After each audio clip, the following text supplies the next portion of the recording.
This first short video is all about trust, why trust is absolutely paramount to everything we do, why it's paramount to us, why it's the T in This Partners, and ultimately why it is so important.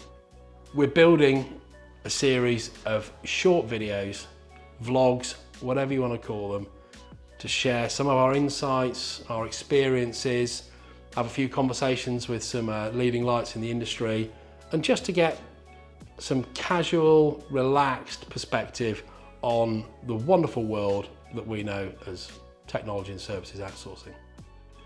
The real thing that always fascinates me about trust is if you didn't trust somebody you're buying a used car from, or on the back of Facebook Marketplace and I don't know, buying a second-hand bike or whatever it might be, you probably would walk away. You probably wouldn't say, I don't trust this person that I'm buying this thing for a few £100s. Yet often organisations can spend and commit to spend hundreds of millions of dollars, hundreds of millions of euros, hundreds of millions of pounds with insufficient trust.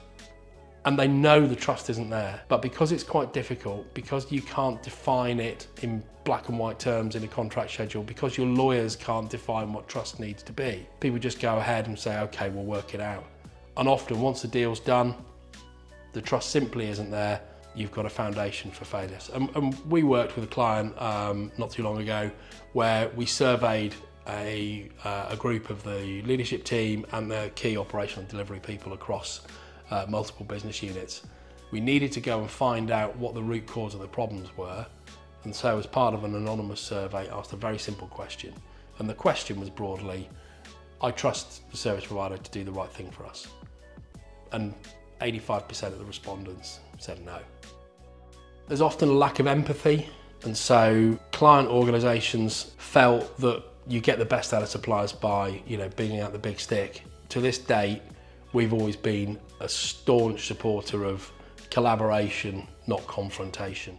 With trust at the absolute epicenter of a commercial relationship, the benefits are off the charts. Typically, it drives better outcomes, better operational performance, it drives lower risk, it drives lower costs. Typically, it drives greater levels of customer satisfaction. It's just a win-win. One of the key things of trust and a great relationship is it allows both organisations to just do their day job. You don't need to be micromanaging people. You don't need to be stood around policing everything with clipboards and pens. You can just crack on and get things done. One of the key things about trust is you can't just legislate for it, but what you do have to do is you have to deliver against your obligations.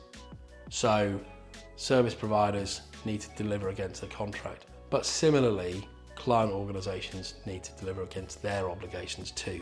And all too often, we find that when people fall out and we get called in to help get things back on track, the issues are very subtle, but it's often to do with both parties not fully discharging their obligations, not doing what they're meant to be doing.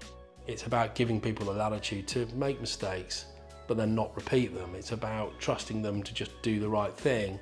And so you'll have to recognise that things aren't always going to be perfect every minute of the day. There is no playbook that says follow this and everything will be okay, but it's if you're trusted, the level of outcome is always much better.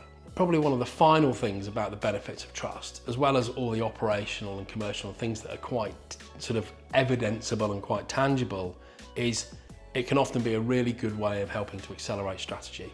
So when you've got a relationship with a provider, you've got a big complex landscape and you've got lots to do, having them inside the tent, being a trusted partner to your success is a fantastic thing, because they want to help you be successful. Clients get the benefit of the tens or hundreds of thousands of clever people sharing their insights and perspectives, and that boils down to great results. But without trust, that's lost. Put very simply, trust requires investment, but it's not monetary investment, and it's not something that you can just document in PowerPoint. It's got to be led by your head and your heart at the same time. It's got to be sponsored from the top. It's got to be acknowledged across the organization from the top to the bottom and everything in between. And it's something that you've got to work at. But the benefits are ridiculous. Go out, get to know the people you work with, understand what makes them tick, demonstrate that you trust them, you'll get great results.